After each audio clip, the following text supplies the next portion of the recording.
ऊंचा है भवन, ऊंचा मंदिर, ऊंची है शान मैया तेरी, चरणों में झुकी।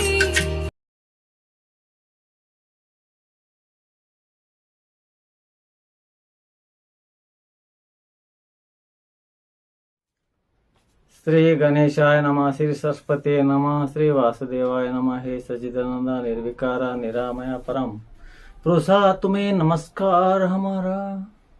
हे अद्य ओंकारेश्वर शंभु ज्ञान मार्ग प्रदीपा परमेश्वरा तुम्हें नमस्कार हमारा। हे अद्य ओंकारेश्वर शंभु ज्ञान मार्ग प्रदीपा परमेश्वरा तुम्हें नमस्कार हमारा। आज हम इस वीडियो में वेद मंथन गाथा इसी ग्रंथ से द्वितीय खंड में 41वां मंथन लिया गया है, उसी का विवरण हम आज देने वाले हैं। इसी मंथन में कुछ भी चूक भूल होने पर मुझे क्षमा कीजिए, और जिसी को भी ये मंथन होना है, मैं इस मंथन को डिस्क्रिप्शन बॉक्स में लिखने वाला हूँ, वहाँ से लेने वाले ले सकते हैं। और उसी मंथन में कुछ भी चूक भूल होने पर मुझे कमेंट कीजिए, मैं उसी का उत्तर अगले वीडियो में देने का प्रयत्न करूँगा। वीडियो देखने वाले सभी को नमस्कार। मंथन ऐसा है, शरीर में मैंपन, वस्तु में मेरापन त्याग करने से ही शांति मिलती है। शाश्वत हमारे साथ आती है। शरीर, इंद्रिय, मन, बुद्धि कुछ ही मेरा नहीं होता है। नियमित कर्म हम करना है। कर्म की फल आशा छोड़कर हम चलना है, यही हमारे साथ आता है। इंद्रियों को संसार माने तो वो कर्म योग बनेगा, प्रकृति को संसार माने तो वो ज्ञान योग बनेगा। अपना कर्म ही अपने साथ आता है। भगवान को माने तो वो भक्ति योग बनेगा। भक्त भगवत कहता है। शरीर, इंद्रिय, मन, बुद्धि से जो कुछ काम सबके हित का करता है, वो ये हमारे साथ आता है। इसी मंथन का हम विवरण देने वाले हैं। विवरण ऐसा है, इस वेद मंथन गाथा के 41वें मंथन में भक्त भगवत शरीर, इंद्रिय, मन, बुद्धि और हमारे अनेक तरह के कर्मों की जानकारी इस मंथन में दिया गया है। सारांश अर्थात शरीर में जो मैंपन होता है, मैंपन आने जो कुछ किया मैंने किया, घर बनाया मैंने बनाया, गाड़ी लिया मैंने लिया, ये किया वो किया, सब मैंने किया, ऐसे जो भी मानव कहता है उसी को ही मैंपन कहते हैं। और आगे वस्तु में जो मेरापन शब्द होता है, हमारे में मैं और मेरा इस शब्दों को हम त्याग करने से शांति मिलती है और त्याग करने वाले का कल्याण होता है। इसमें मैंपन का उदाहरण ऐसा आता है, मैं पन का उदाहरण हो गया, मेरा मैंने किया, ये किया, वो गया, वो हो गया। मेरा पन का उदाहरण भी ऐसा है, घर मेरा है, ये गाड़ी मेरी है, ये मकान मेरा है, सब कुछ मेरा है। मेरा मेरा हमारे से निकलना चाहिए।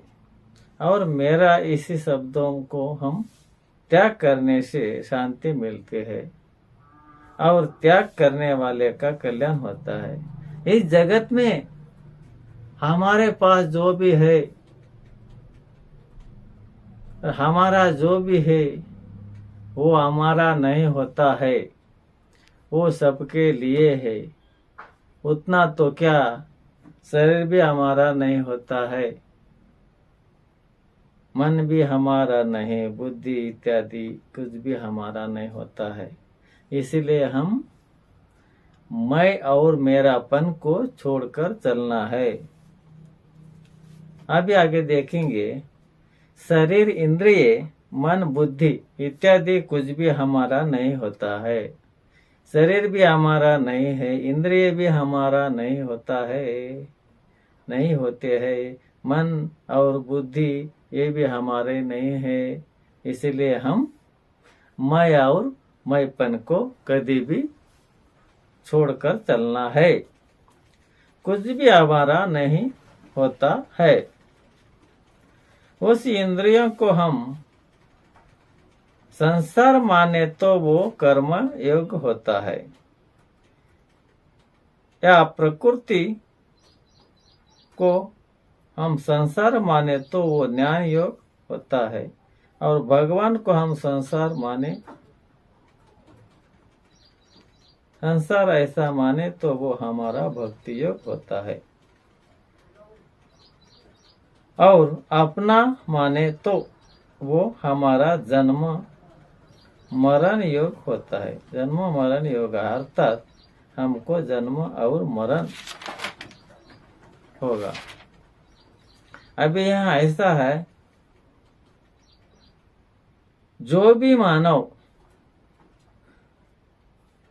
इस इंद्रियों को हम संसार माने, इस इंद्रिय को हम संसार माने तो वो हमारा कर्म योग बनेगा,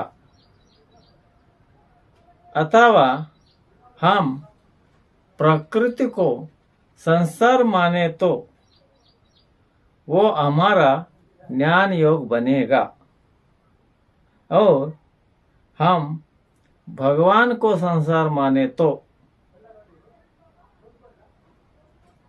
वो हमारा भक्ति योग बनेगा, और आगे अपना माने तो, और वो अपना माने तो वो हमारा जन्म मरण योग बनेगा, अर्थात हमको जन्म और मरण होगा, हमें जन्म और मरण होगा, यानी पृथ्वी पर बार बार जन्म हमें लेना पड़ेगा। हर एक योनि में हमें मूर्ति लोक में आना पड़ेगा।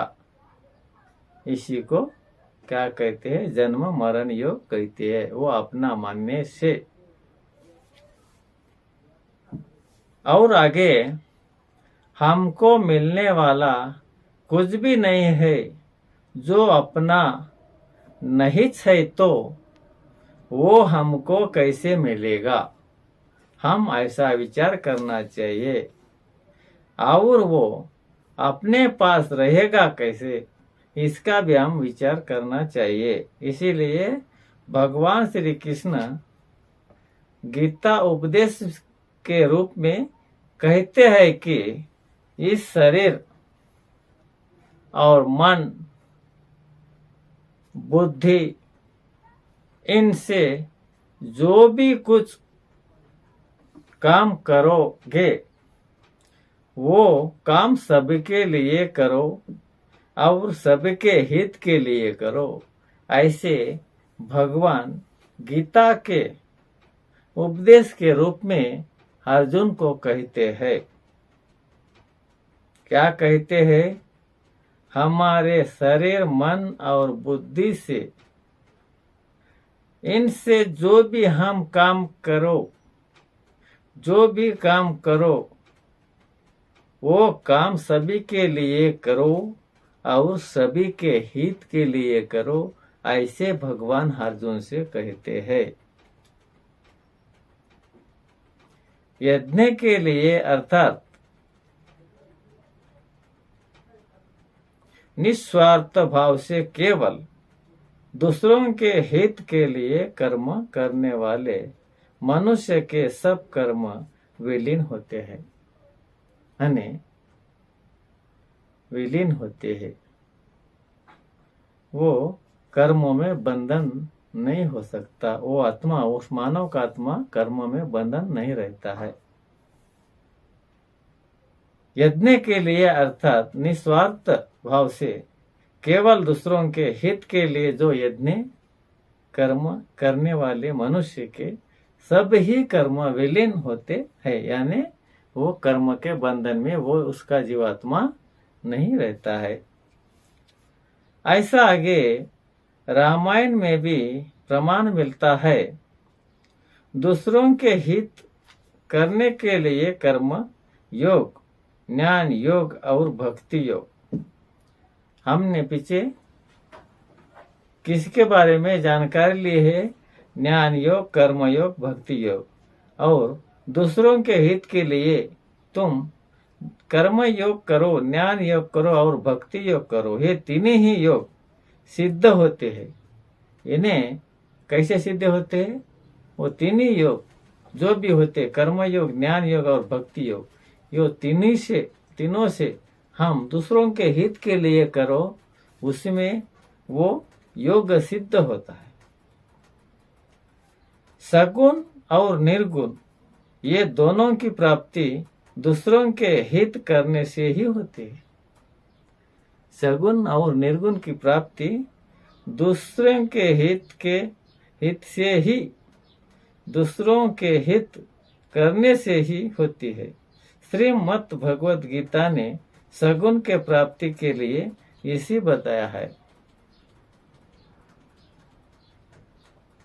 और आगे श्लोक बताया गया है। श्रीमद् भगवद गीता अध्याय 2 श्लोक 4 कैसा बताया है? ते प्राप्नुवन्ति मामेव सर्वभूतहिते रतः, ऐसा कहा है भगवद गीता में। जो प्राणी मात्रा के हित के अंदर रत और सब जगह समबुद्धि होने वाले मानव मुझको ही, सगुण को ही प्राप्त होते हैं। भगवान श्री कृष्ण क्या कहते हैं? जो प्राणी मात्राओं के, जो भी प्राणी मात्राओं के हित के अंदर रत और सब जगह समबुद्धि होने वाले मानव मुझको ही, सगुण को ही, सगुण रूप को प्राप्त होते हैं। और आगे श्रीमद् भगवद गीता का श्लोक दिया है। 5वां अध्याय 25वां श्लोक दिया है। लभन्ते ब्रह्मनिर्वन्नं मृषयः क्षीणकल्माषः छिन्न दैवद्धा यथात्मनः सर्वभूतहिते रतः, ऐसा कहा है। जिनके शरीर मन बुद्धि इंद्रिय सहित वश में होते हैं। क्या कहा है? जिनके शरीर मन बुद्धि इंद्रिय सहित वश में होते हैं, वो सब प्राणियों के हित के ही रत होते हैं। उनके सब संशय मिट जाते हैं। उनके सब पाप रूपी मल दोष नष्ट हो गए हैं। वो विवेक की साधक निर्वाह ब्रह्म को, निर्गुण को प्राप्त होते हैं। निर्गुण को प्राप्त होने वाले मानव के बारे में हम जानेंगे।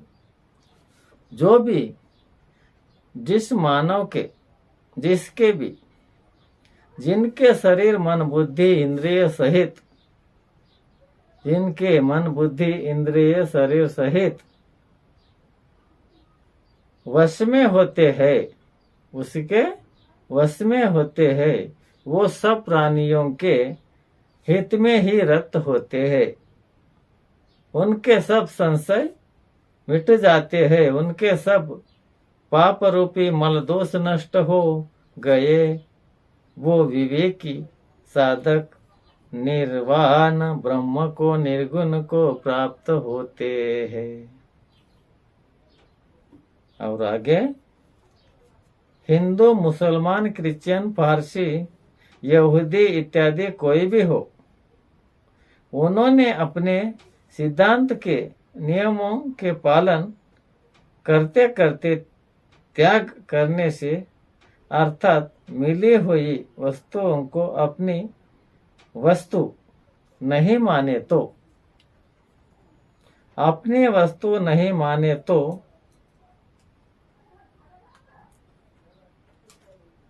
उनका कल्याण होगा। जो भी वस्तु अपनी नहीं होती, जो भी वस्तु को अनेक अपने सिद्धांत के नियमों के पालन करते करते त्याग करने से, अर्थात मिली हुई वस्तु को अपनी वस्तु नहीं माने तो उनका कल्याण होगा। उसके पास जो भी है वो सभी के लिए है, ऐसे उनके मन में विचार आने पर उनका कल्याण होगा। अभी आगे कैसा है, त्याग में ही सब एक होते हैं, कौन सा ही उनमें रहता नहीं है।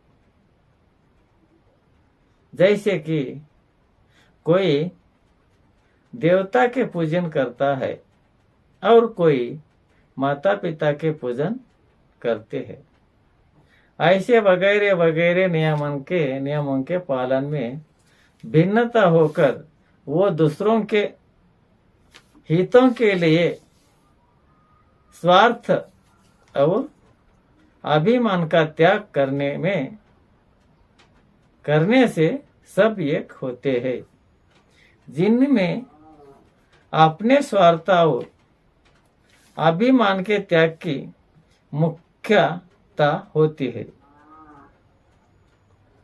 वो तो मत सिद्धांत संप्रदाय ग्रंथ व्यक्ति इत्यादि बहुत निष्कृष्ट होते हैं।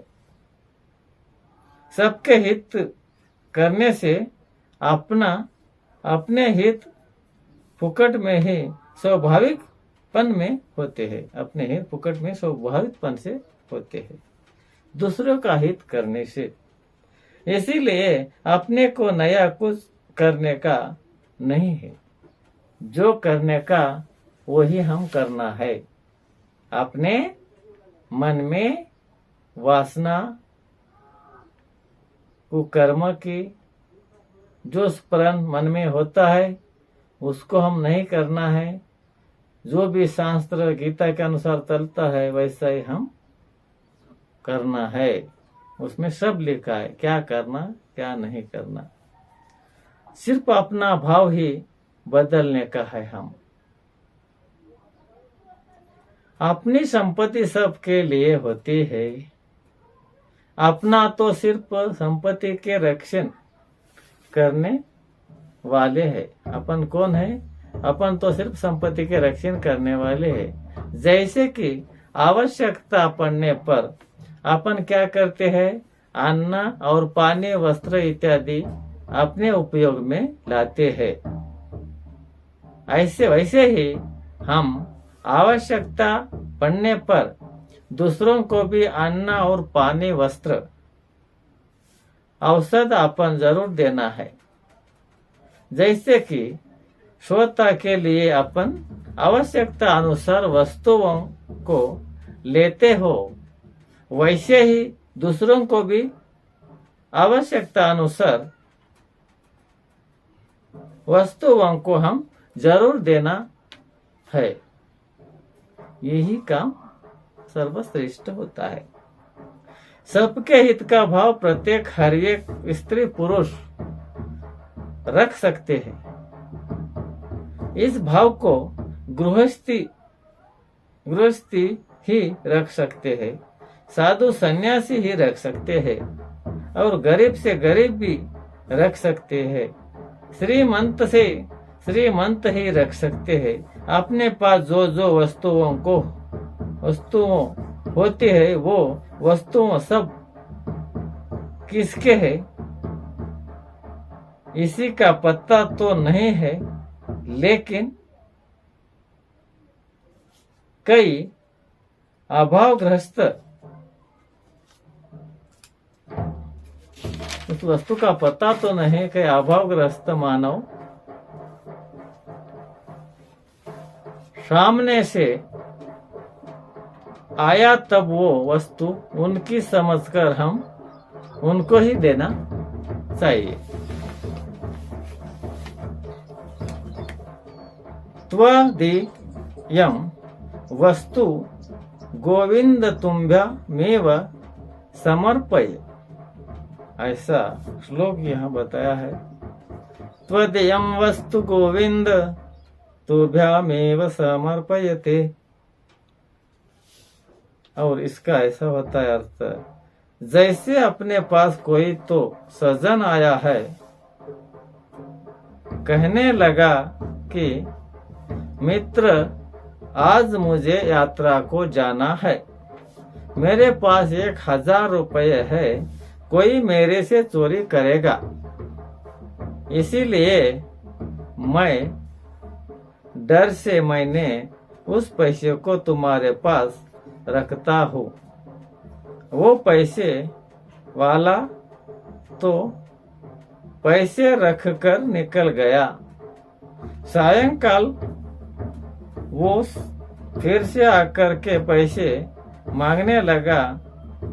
अपन उनके पैसे को उनको देते हैं। फिर क्या हो, इस दान किए नहीं तो हमने ऐसा ही किया कि जिसकी वस्तु उसी को ही हमने दी गई है। शास्त्रों में ऐसे आए कि रसोयन यानी स्वयंपाक घर को रसोयन कहते हैं। रसोयन होने के बाद यानी स्वयंपाक पकने के बाद तब ब्रह्मचारी अथवा सन्यासी आया, उस समय उसे अन्न न देने से हमको क्या होता है, पाप लगता है। जैसे कि जिसकी शुद्धि चंद्रायन व्रत करने से होते हैं, अनेक ही शुद्धि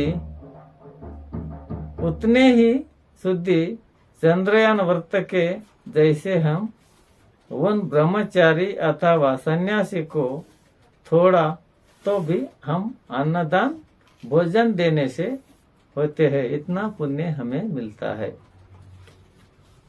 उतने से ही हमारे धर्म का पालन होता है और पाप लगता नहीं। प्रश्न और ऐसा है, इसमें तो एखादा व्यक्ति कुछ शंका ले सकता है कि वो उसकी शंका ऐसी होती है हम ही पैसे कमाए, उसमें से ही सब सामग्री हम लाए और रसोयन स्वयंपाक बनाया, फिर कोई सन्यासी आने पर उन्हें न देने से पाप लगेगा, ये कौन सा न्याय है, ऐसा पूछने लगा। तब उत्तर ऐसा मिलता है, इसी का उत्तर ऐसा होता है कि जिसने सन्यास लिया, त्याग किया और जो अपने पास कुछ भी रखता नहीं, उनके हक के धन कहाँ गए। लेकिन उन्हें ऐसा विचार पक्का किया होता तो दुकान शेती इत्यादि में काम करके सिखाने से लिखने के काम करके स्वतः के जीवन निर्वाह करने उतने ही धन कमा सकता था। वो कुछ व्यवहार धंधा करने से उतना ही वो कमा सकता था। पैसे का संग्रह कर सकता था। वो सन्यासी भी और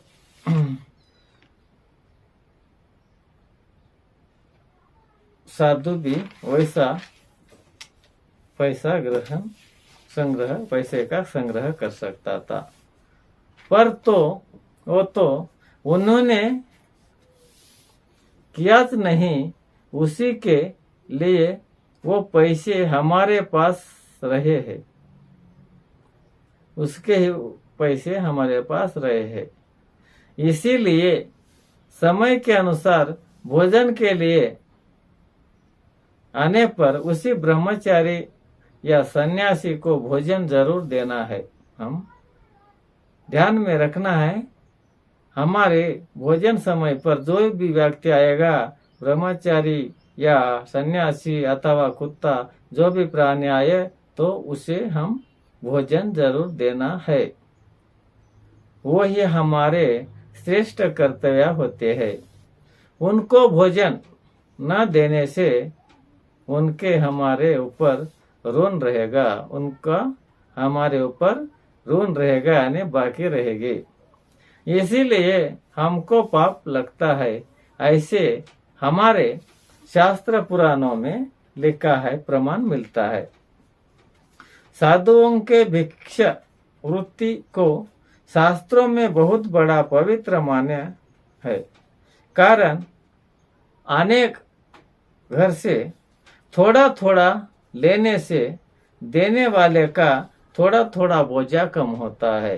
जो भिक्षुक भीख मांगता है, वो अनेक घर से थोड़े थोड़े लेने से देने वाले का थोड़ा थोड़ा बोझा कम होते जाता है, और लेने वाले का उधार की पूर्ति होती है। उनके लेने वाले की उधार की पूर्ति होती है। इसीलिए इसे क्या कहते हैं? मधुकरी वृत्ति कहते हैं। भिक्षुक को मधुकरी वृत्ति कहते हैं। मधुकर नाम भृंग या मधमाखे को होता है। भृंग यानी मधमाखों को होता है। वो क्या करते हैं? प्रत्येक हर एक फूल से थोड़ा थोड़ा रस लेती है और कौन से ही फूलों को नुकसान पहुंचाती नहीं है मधुमक्खी। इसीलिए क्या कहते हैं? उनको मधुकरी वृत्ति कहते हैं। यानी के जबरदस्ती से दूसरे को देने वाले को दुख न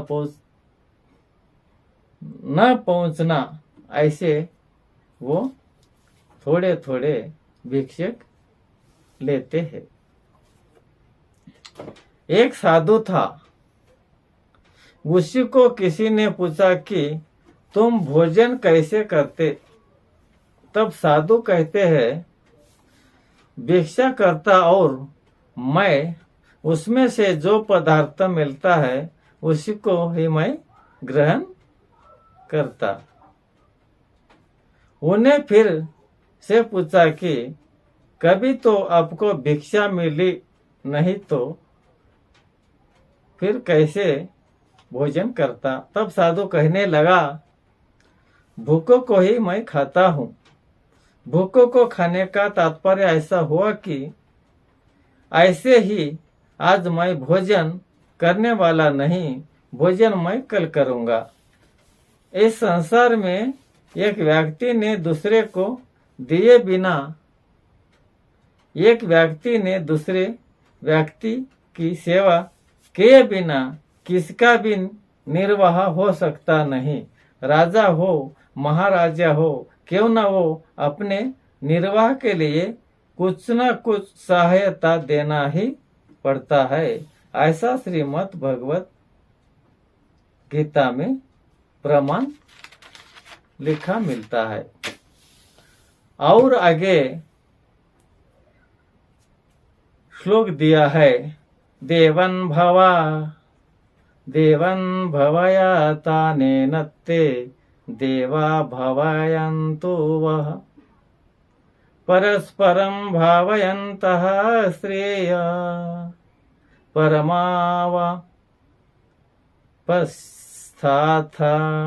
ऐसे श्रीमद् भगवद गीता के अध्याय 3 श्लोक 11। अपने कर्तव्य कर्म द्वारा तुम देवताओं को संतुष्ट करो। ऐसे कहा है इसमें भगवान श्री कृष्ण ने, अपने कर्तव्य कर्म के द्वारा तुम देवताओं को संतुष्ट करो और वो देवता अपने को कर्तव्य द्वारा तुमको प्रगत करोगे। इसी तरह एक व्यक्ति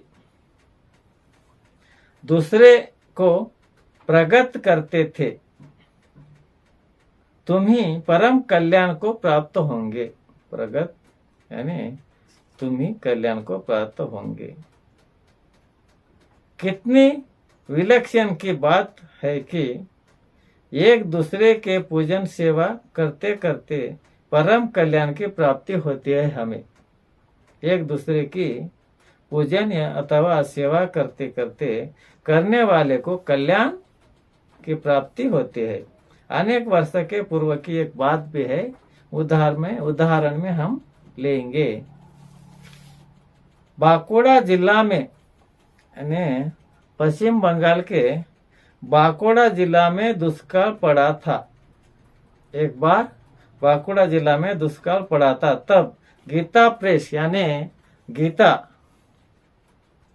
भारत देश में सबसे अधिक गीता प्रेस प्रिंट किया है, जिसने किया है वो उसी स्थान का संस्थापक, संचालक तथा संरक्षण सेठ जी श्री जय दयाल जी, उनका नाम श्री जय दयाल जी गोविंद का इन्होंने वहां अनेक ठिकान पर जिस जिले में दुष्काल पड़ा, उस जिले में अनेक ठिकान पर क्या किया, कीर्तन आरंभ किया और लोगों को बताते थे कि यहाँ बैठकर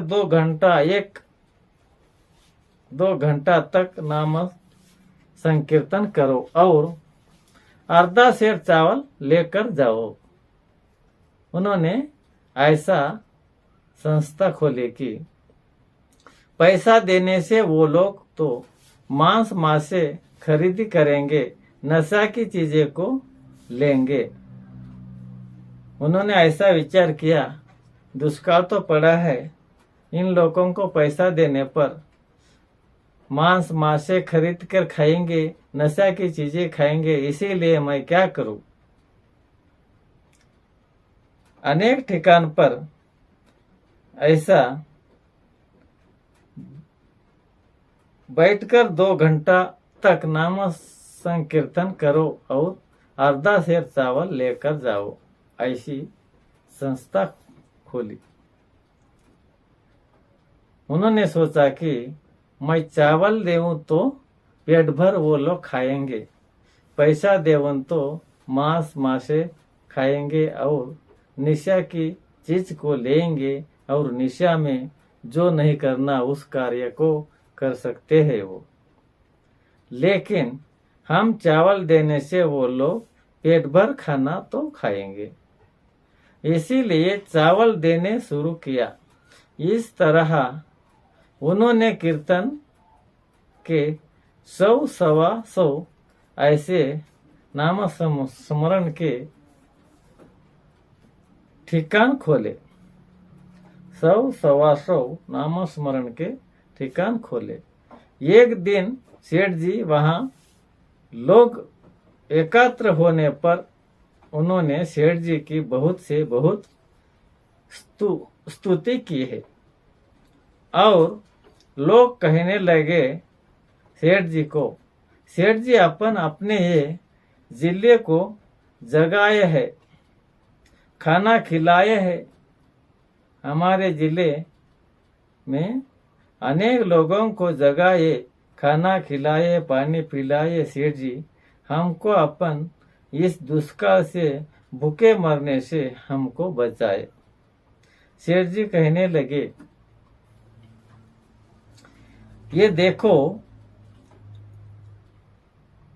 तुम सब जनों सुनो, तुम सब झूठा प्रशंसा करते हो। मैं तो कुछ भी खर्च किया नहीं है। हम मारवाड़ प्रांत से यहाँ आए। यहाँ आकर हमने इसी प्रांत में ही यानी बंगाल से जितने वो सब के सब दिए तो भी हमारी ही वस्तु तुम्हारी ही वस्तु तुमको दिए, ऐसे तुम समझो। हम हमारे कुछ भी दिए नहीं है। फिर से और आगे सेठ जी कहते हैं, वो भी हम सबके सब तुम्हें दिए नहीं, वो सब तुम्हारे प्रांत की कमाई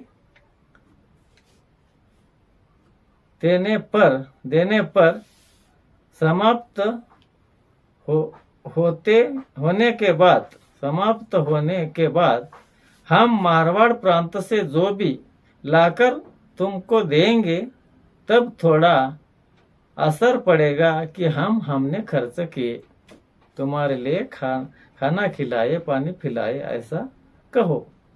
हमने दिए, हमारे दिए इस तरह हर एक व्यक्ति को उनकी वस्तु समझकर उनको ही हम देना चाहिए। उनकी वस्तु समझकर उनको ही हम देना है। देकर हम ऋण से हमारे बाकी से मुक्त होना है। देने पर भी ऋण बचकर रहेगा। अपने में सेवकपन का भी अभिमानी नहीं होना है। ऐसे मारवाड़ सेठ जी कहते हैं, अभिमानी नहीं होना है, सेवकपन का भी हम अभिमान नहीं होना है। घर में स्वयं पकवान रसायन तैयार है, तब ही बच्चे लोग खाते हैं, स्त्रियां खाते हैं, कारण उसमें सबका हिस्सा होता है। इसी तरह कोई भूखा आया या कुत्ता आया या सन्यासी आया, कौवा आया, इसका कारण ये होता है कि उसमें उसी का जरूर हिस्सा होता है, उसमें हिस्सा होता है, उनके हिस्से की वस्तु उनको हम जरूर देना है। इसी प्रकार निस्वार्थ भाव से आचरण करने से हमारा कल्याण होगा। श्रीमद् भगवद गीता में इसका प्रमाण मिलता है। यहीं पर हम इसी 41वां मंथन का विवरण समाप्त करेंगे। जय श्री लपाद प्रभु श्री चैतन्य महाप्रभु भगवान की जय।